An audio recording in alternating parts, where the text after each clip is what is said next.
The tragedy of Hamlet, Prince of Denmark, often shortened to Hamlet, is a 5-act tragedy written by William Shakespeare sometime between 1599 and 1602.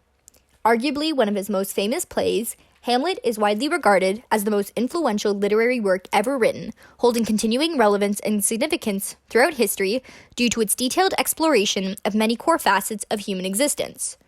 Derived from the legend of Hamlet, a medieval Scandinavian legend, Hamlet tells the story of Prince Hamlet, whose duty to avenge his father's death entangles him in philosophical problems he struggles to solve. In becoming both the destroyed and destroyer, Prince Hamlet fiends madness, contemplates life and death, and seeks revenge. Above all, Hamlet exemplifies the complexity and uncertainty surrounding the extent to which humans can exercise free will upon their own lives. Through this, Shakespeare explores the perpetual contest between fate and free will, depicting the universal struggle between human tendency to accept one's ultimate fate and the natural desire to control one's destiny through personal choice. In this video, we will be discussing whether Hamlet is a victim of fate or if his free will led to his demise. Are people truly responsible for their actions? This question has puzzled humanity throughout history.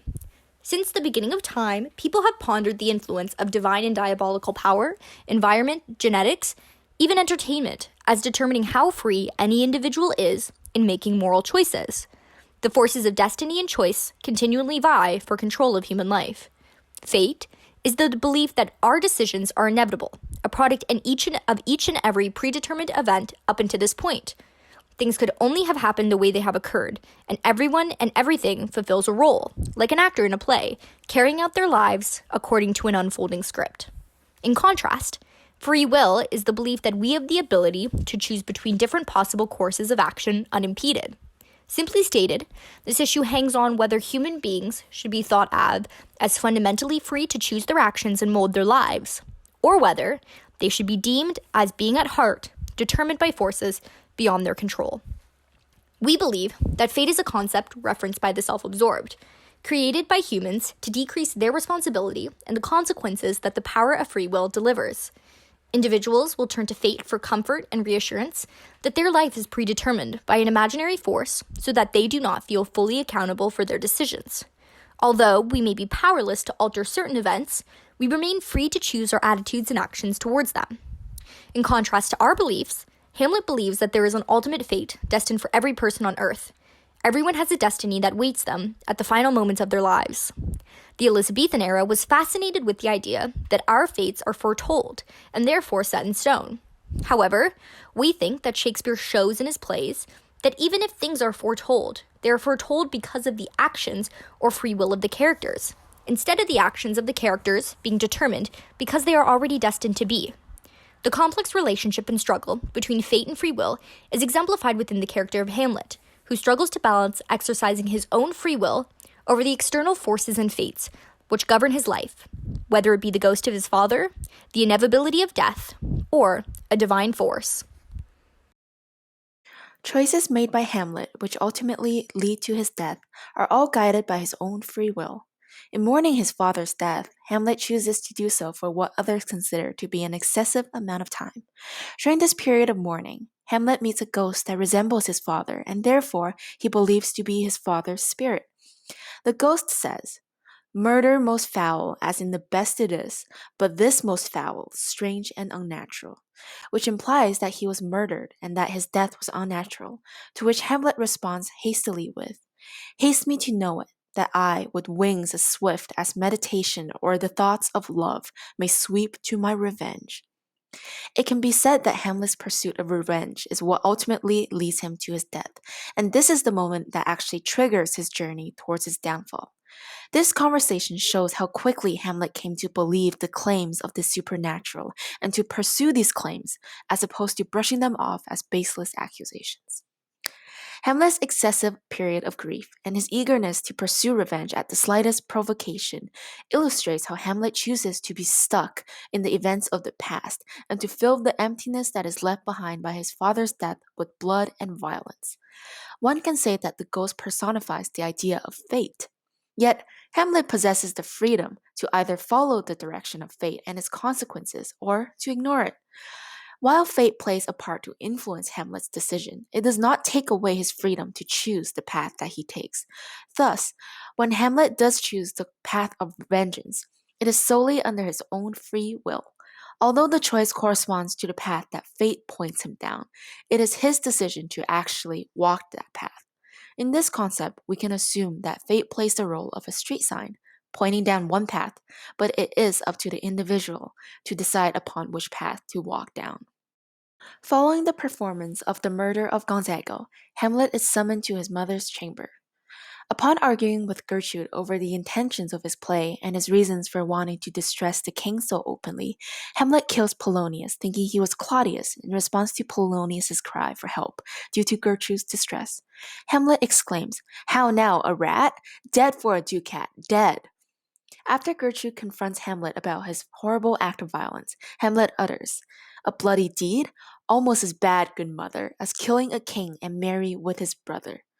The immediate shift from his crime towards his accusations towards Gertrude illustrates that it was simply the result of Hamlet's hatred and rage towards Claudius that resulted in the mistaken murder of Polonius. To add on, after Hamlet discovers that it was not Claudius that he had slain, but rather Polonius, Hamlet insults, "Thou wretched, rash, intruding fool, farewell. I took thee for thy better. Take thy fortune. Thou find'st to be too busy in some danger." This complete lack of remorse, even after realizing that he had taken away a life that was far removed from his quest for vengeance, shows that Hamlet does not regret his actions. Fate played no part in Polonius' death. Every action that led up to his death was a choice. Although Hamlet did not mean to kill Polonius specifically, it was ultimately his decision to stab the sword through the tapestry, knowing that a human was behind it. His lack of compassion and his insults towards Polonius, even after finding out that he had killed the wrong man, further proves that he is not regretful of his action. Therefore, it was not an action that went against his will. In killing Polonius, Hamlet triggered Ophelia's death. People's action can greatly influence the lives of others. However, it is eventually the individual's decision as to how they respond to such actions.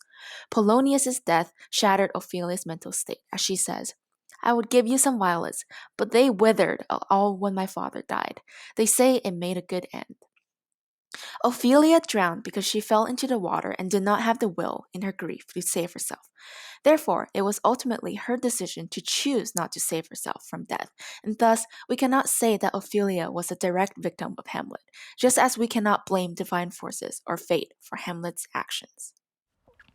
Hamlet exercises his free will once more on his voyage to England with Guildenstern and Rosencrantz.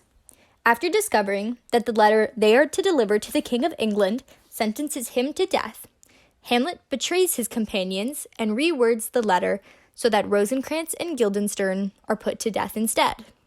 In Hamlet's eyes, Rosencrantz and Guildenstern have committed treason to his heart. As he states, "Why, man, they did make love to this employment. They are not near my conscience.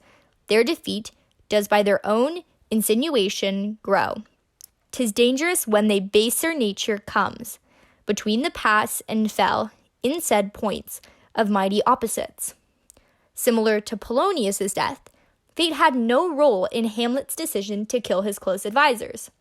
Hamlet could have continued on his mission to kill Claudius and achieve what he believes is his fated duty without killing Guildenstern and Rosencrantz.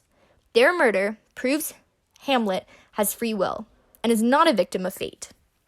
Additionally, Hamlet's free will is exemplified in his decision not to kill Claudius when he was in his chamber praying. As he says, "Now might I do it pat. Now he is a-praying, and now I'll do it." And so he goes to heaven, and so am I revenged. That would be scanned.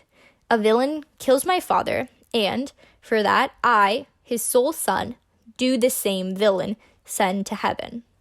Hamlet was presented with the opportunity to kill Claudius numerous times, but continued to make excuses for why he could not kill him. It is Hamlet's indecisiveness and inability to act that leads him to his downfall, not fate. Since the dawn of time, people have tried to determine whether there is something out of their control that predetermines the rules of their lives, whether all the pathways are already drawn and no matter how much we struggle, we cannot carve another exit in the labyrinth that we call life, or whether we simply blame our faults upon something bigger that remains unseen and unheard simply because we cannot handle the responsibilities of our own flawed decisions. One can argue both sides of the spectrum. So, is the tragedy of Hamlet an unavoidable plot predetermined by fate?